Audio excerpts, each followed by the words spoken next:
sa inyong paningin, mayroong paglabag sa ating saligang batas nang mag-issue si Ginoong Marcos ng Letter of Instruction number 1 at nilagay sa kontrol ng pamahalaan ang mass communications katulad ng ABS-CBN?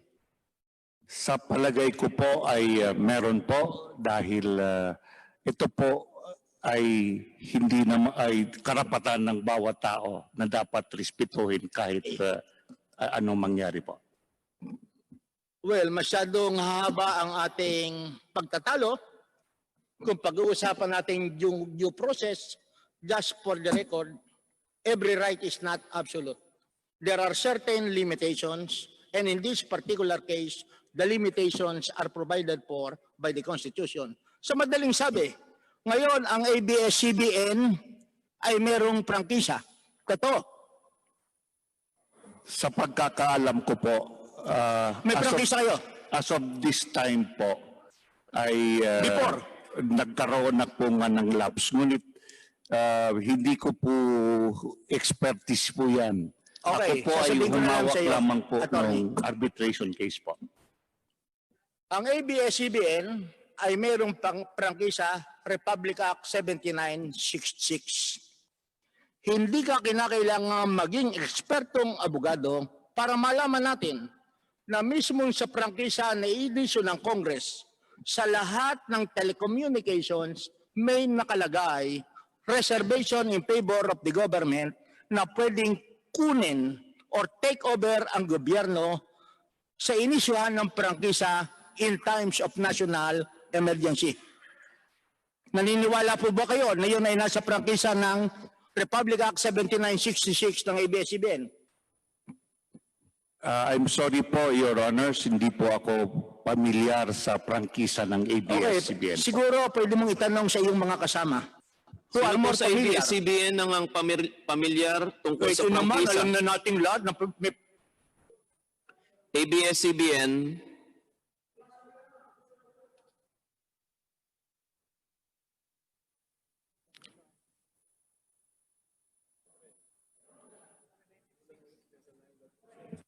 pakibasa.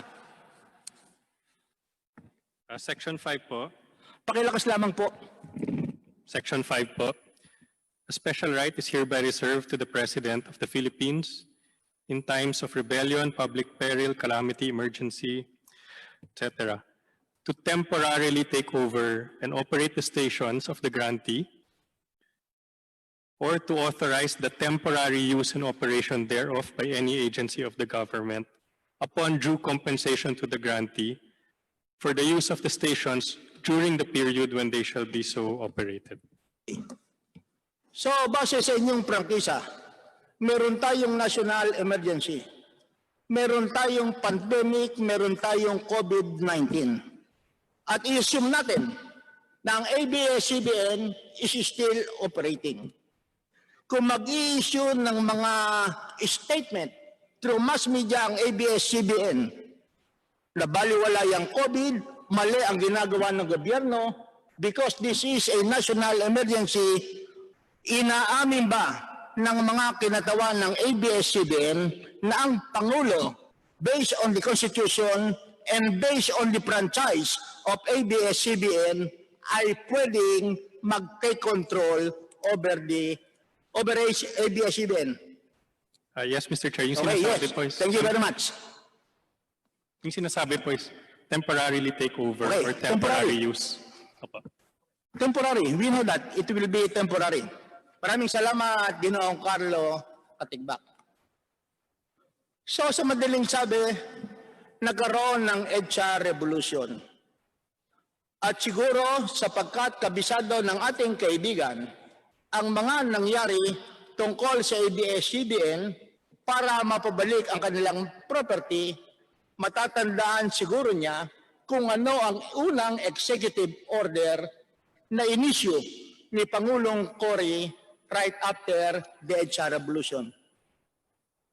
Sa totoo po, hindi ko po alam. Okay. Para sa kaalaman ng lahat, ang unang executive order na inisyu ni President Cory 3 araw pagkatapos ng February 25 ay Executive Order Number 1 creating the Presidential Commission on Good Government. At doon sa executive order ng ating Pangulo, binibigyan niya ng kapangyarihan ang PCGG na mag-issue ng writs of sequestration against the properties ng sinasabing Marcos Crony. There was no judicial procedure made. Sa tingin ba ng abogado ng ABS-CBN, sapagkat writ of sequestration ang in-issue, kinakailangan pang dumanto sa husgado at katulad ng sequestration ng ABS-CBN noong 1972, kinakailangan pang dumaan sa husgado o hindi na? Ayon po sa ating sa civil code ay kailangan pong dumaan sa husgado. So mali ang sequestration order na inisyu ng PCGG sa libo-libong properties ng mga cronies ni Marcos sapagkat hindi ito dumaan sa husgado. At that time po, there was a people power revolution and the President Cory Aquino was exercising both legislative and executive powers. At yun nga po, ginamit po yung word na sequestration. That is only po to control the possession, parang administrator lang po. Hindi ba ang nangyari sa ABS-CBN katulad nyo ng sinasabi nyo? Yung properties ng ABS-CBN, hindi nawala sa inyo ang ownership. In-administer lamang ng pamahalaan. Yun ang inyong posisyon sa inyong opening statement. You remain to be the owner of the properties. Tama po, kaya nga po yung sa arbitration lang po. Okay. 6 years. Balik tayo riyan. Maraming salamat, Tanyero. Pasensya na. Marami nang nagtetag sa akin. Nainip na. So, simple lamang ang tanong. Paano at kailan napabalik ang ABS-CBN pagkatapos ng EDSA Revolution? Paano po yung inalaw po ni Presidente Aquino na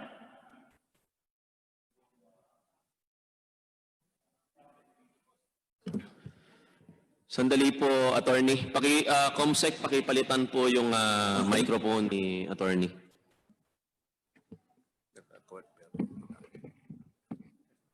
Hello po. Salamat po. Inalaw po ng Cory administration na maibalik paunti-unti yung possession at paggamit ng broadcast facilities ng ABS-CBN mula po nung nag-demand po si Senator Tanyada noong 1986 din po. Kailan ang kauna-unahang pagkakataon na nakapag-ere ang ABS-CBN Corporation pagkatapos ng EDSA Revolution? As ABS-CBN po, hindi ko po alam. I do not have personal knowledge po kung I kailan. don't know, kasi wala naman tayong lahat ng personal knowledge to eh. Kasi dumidepensa kayo sa ABS-CBN, inaasahan namin, alam nyo kung kailan nag-broadcast ang ABS-CBN ng EDSA Revolution. Perhaps you can ask yung mga kasama mo rito. Kailan ang kauna-unahang pagkakataon na nag-broadcast ang ABS-CBN pagkatapos ng EDSA Revolution? As simple as that. Hindi ko po alam. Meron po Your bang Honor. nakakaalam? Kung hindi niyo po, Nakakaalam sa excuse ABS-CBN me, Corporation. Congressman Barsaga, kung po hindi niyo po nalalaman, maaari po bang, kasi kayo po ang counsel ng ABS-CBN, nakakahiya naman po sa committee ito kung lahat po ng isasagot niyo ay hindi niyo po alam. Ngayon po, kung hindi niyo po nalalaman, binibigyan po namin kayo ng pagkakataon na magtanong po sa kasama ninyo kung sino po ang nakakaalam. Maraming salamat po, attorney. Salamat po sa reminder, Your Honors. Pasensya na po, Mr. Chair. I don't think any of us were present during that time. Siguro, Mr. Chair, if you can give us a few minutes. Magtatanong lang kami sa opisina. Baka may alam po. Bibigyan siya ng pagkakataon muli si Congressman P.D. Barsaga para itanong ito sa huling Okay. lista po ng first round o ng last round ng first and only round ng ating interpellations. Ang susunod kong tanong, Mr. Chairman,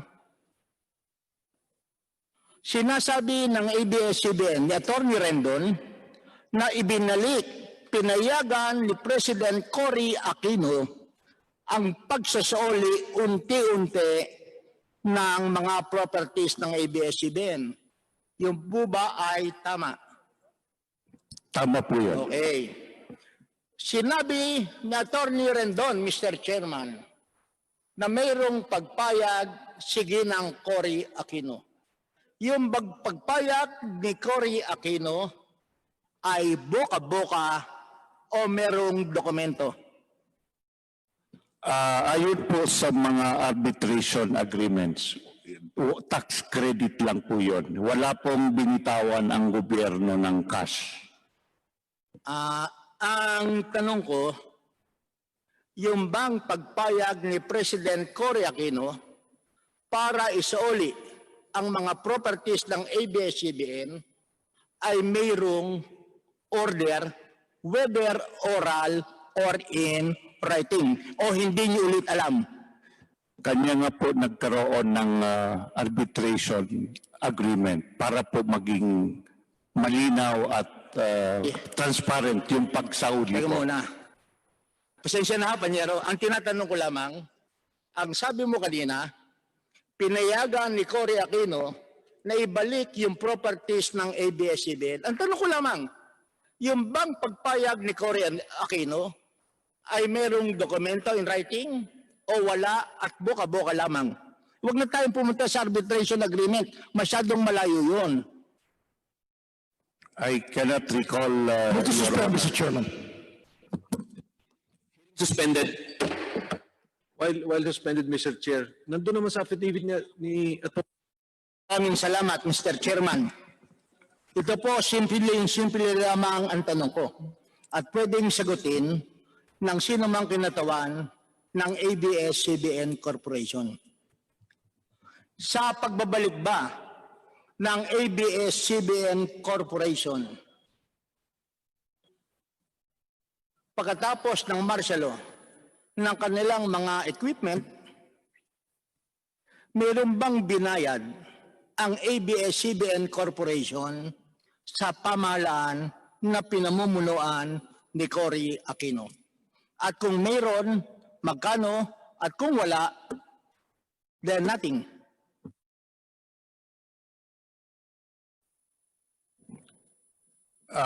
Tulad po ng nabanggit ko, Your Honor, if papayagan niyo po, ay ang basehan po nito lahat ay yung agreement to arbitrate. At nilitis po ito at nagkaroon po ng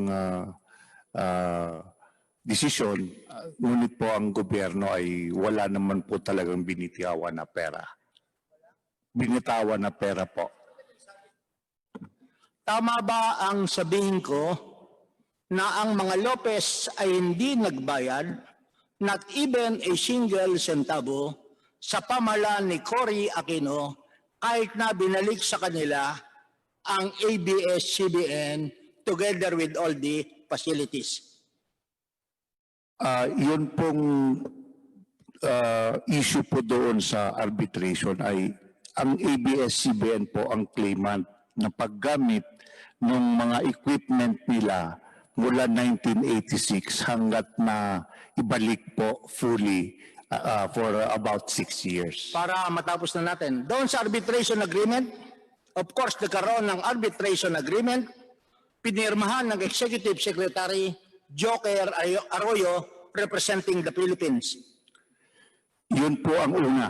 Una. At sino naman ang kinatawan ng ABS-CBN? At that time po si Mr. Augusto Almeda Lopez. Pagkatapos, sino ang chairperson? Nung arbitration board po. Yes. Ang una pong arbitration board, ang chairperson po was retired Supreme Court Justice Abad Santos. Dalawa po kasi naging board Abad of... Santos sa una. Opo, yung Sigurado una ko po. riyan. Opo. Panyero, okay. Walang nangyari sa unang arbitration. Kasi nga, wala po dahil challenge po sa Korte Suprema ni Mr. Chito Gascon. Pero kahit na challenge, doon sa kaso ni Gascon, walang restraining order na inisyu ang Korte Suprema. Basta po yung arbitration, tumigil muna po. Tumigil doon. muna. At ang sabi ng CONCON delegate na si Chito Gascon, sa ating saligang batas, ipinagbabawal ang oligarchy. Ngunit sa ginawa nitong arbitration ng Cory Aquino, bumalik na naman yung mga oligarchs sa bagong pamahalaan. Well, anyway, those are the issues. Itinuloy ang susunod na arbitration. Sino ang representatives ng subsequent arbitration? Sa gobyerno po ay yung Government Corporate Council at ang abogado po ay the Office of the Solicitor General. Sa ABS-CBN, Si Attorney Andres Bautista po. at sino ang third person? Ang chairperson po si retired Supreme Court Associate Justice Amorpina Melencio Herrera. At ano ang nangyari doon sa arbitration na yon? Nagkaroon na lang po ng compromise agreement yung gobyerno at ABS-CBN at nagpirmahan po, inaprubahan po ng arbitration board. Doon sa arbitration proceedings, base sa aking nabasa, initially, humihingi ang ABS-CBN ng 147 million as rentals. Tama po ba yun? Totoo po yun, more or less po. Rentals mula kailan at hanggang saan? 1986 po hanggang 1992 lamang po. So, rentals sa gobyerno na pinangungunahan ni President Aquino at sila ang gobyerno ang magbabayad. Tama po ba? Opo, that was the claim of ABS-CBN. Pagkatapos sa arbitration, binaba ng ABS-CBN yung kanilang initial demand na 147 million, ginawa na lamang 100 million. Actually po, tumawad pa ang gobyerno, naging 97 million 500,000 Okay, po. 97 million. At itong settlement, number one, i-apply sa utang ng ABS-CBN sa gobyerno sa mga taxes na hindi nabayaran. Tatlo pong components po Hindi, yung yun. una. Yung una po ay... Ang una ay i-apply sa utang ng ABS-CBN sa gobyerno representing the unpaid taxes. Yun po ang... First component. Isa po. Totoo po yun. Yung magkano yung kaso po first sa Court component? of Tax Appeals po. Magkano yung first component? Basta po yung pinakamalaki po dyan was about 57 million. Doon po yan sa interpleader case.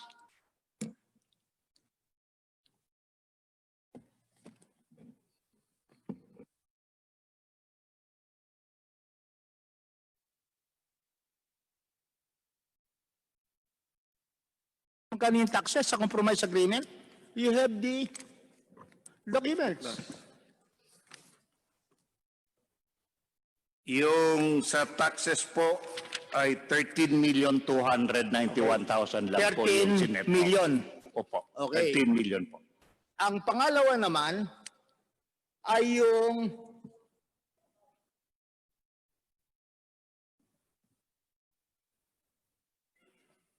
$54 million. Tama po yun, Your Honors. Sapagkat ang ABS-CBN dinimanda ng Banahaw ba ang nagdemanda sa Makati? Opo, meron pong kaso. Payon po sa mga records na pinagbasihan po namin during the arbitration case po. Hindi nagbayad ang ABS-CBN sa rental.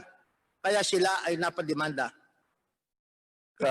Base sa records ng Makati Regional Trial Court. Opo, doon sa interpleader case po. Pagkatapos yung balanse na 29 million ay i-apply naman as tax credit in the Tama. future. Tama po yun, Okay. Your Honors. So base sa arbitration agreement at base na rin sa dokumento, not a single centavo was paid by ABS-CBN sa pagbawi ng kanilang facilities mula sa ating pamahalaan. Tama po ba? Your Honor, yung agreement nga po is, yung ABS-CBN nga po ang claimant. Ang sinasabi ko, base sa records. At para malaman ng ating mga kababayan, bagamat nakapag-broadcast ang ABS-CBN, napasauli ang kanilang property, not a single centavo was paid by ABS-CBN to the Cory government. Walang binayaran. Wala po kasi nga po sila po yung claimant po. Claimant. Pangalawa, hindi na nagbayad ang ABS-CBN, practically, nagbayad ang gobyerno ng 97 million.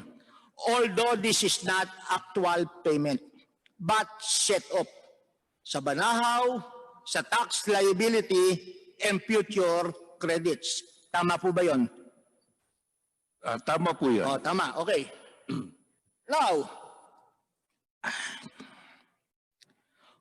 maraming kaso ang pinail ng ABS-CBN.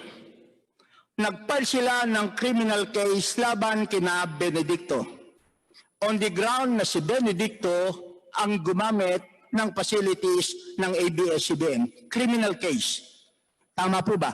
Tama po yun, base sa case ng ABS-CBN versus Ombudsman po. Ano yung mga kasong pinail? Criminal cases po yun, theft, yung Theft, estafa, coercion, etc. coercion at saka yung yung sa pagkuha po, pag-exercise po ng real rights over real property without At dito sa asuntong to, dinismisto ng ombudsman yung mga criminal cases, dinila ng ABS-CBN sa Korte Suprema, pagdating sa Korte Suprema, sustained ang ombudsman. Yung sinabi mo kanina, ABS versus ombudsman. Totoo po yun, Your Honor. Ito yun. Okay. At siguro bilang abogado ng ABS-CBN, ang ABS-CBN nag-file din ng civil case against the estate of Roberto Benedicto. Sapagkat ang sabi nga ng ABS-CBN, sina Roberto Benedicto ang gumamit ng aming facilities noong panahon ng martial law. Tama po ba? Totoo po yun. Okay. At doon sa civil case na pinal ng ABS-CBN, natalo ulit ang ABS-CBN at mga Lopez sa civil liability sa Court of Appeals. Totoo po yun, Your Honor. So yun, okay. Pagkatapos, wala namang desisyon ang husgado na illegal, unlawful ang pagkuha ng ating pamahalaan sa mga properties ng ABS-CBN noong panahon ng batas militar. Sa pagkakaalam ko po ay wala naman po akong alam ng desisyon ng Korte Suprema kasi nga po walang kasong na-file except lang po yung Benedicto case. Okay. Sa iyong pagkakaalam, ano ang posisyon ng mga Lopez sa pagkuha ng property nila noong panahon ng martial law? Mayroon bang coercion? Mayroon bang puwersa? Etc. etc. Yun po ang legal position ng mga Lopezes or ABS-CBN. That's the legal position. Legal position po yun. Although iba ang factual situation na sinabi ng Korte Suprema sa kaso ng Lopez versus Ombudsman. Huling tanong ko na lamang. Tinignan ko kanina yung TCT original na dala ni Attorney Rendon. At bagamat mabilis ang aking pagkakatingin, may nakita akong mortgage registered and that is dated 1975. Pwede bang pakitingnan yon? Nasa likod.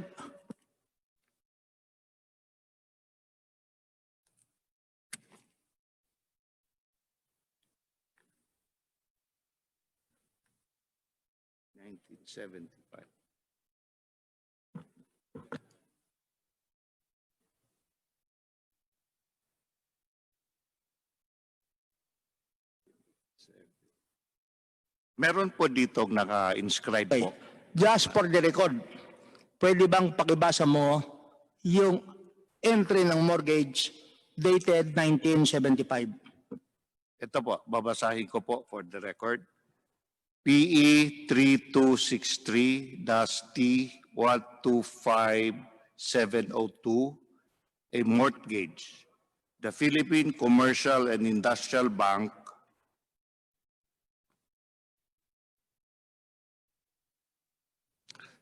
to guarantee a principal obligation in the sum of 13 million mortgaged di ko po mabasa, no?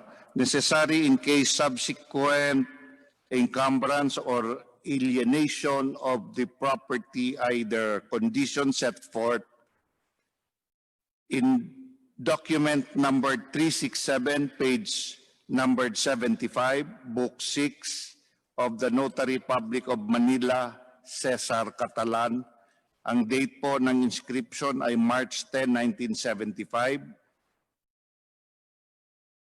Date of instrument rather, I'm sorry, Your Honors. And date of inscription, March 13, 1975 at 3:20 p.m. po. Base sa titulo na nakapangalan sa ABS-CBN, nagkaroon ng mortgage, nagkaroon ng sanla noong March 1975. Base po sa portion na pinabasa niyo po sa akin. At ang pagsasanla ay ginawa ng ABS-CBN Corporation, hindi ng Marcos government. Hindi naman po. Sapagkat kung pinwersa yan ng ating pamahalaan, unang-una, yung titulong yan, yung owner's copy, ay nasa pag-aari ng mga Lopez. Tama po ba? Tama po. At base riyan sa dokumento, the proceeds were given to the Lopez's or ABS-CBN Corporation. That would be the legal consequence po. Oh, kung that is the nangutan po. legal consequence. And that mortgage was executed when? Yung date of instrument po ay March 10, 1975. Ang date of inscription po, March 13, 1975. March 10, 1975. At siguro, magkakasundo naman tayong lahat na March 10, 1975, nasa ilalim pa tayo ng batas militar. Opo. Okay. I'll just reserve my other questions, Mr. Chairman, when the competent person would be available to testify regarding what transpired immediately after the EDSA revolution. Maraming salamat, kumpanyero.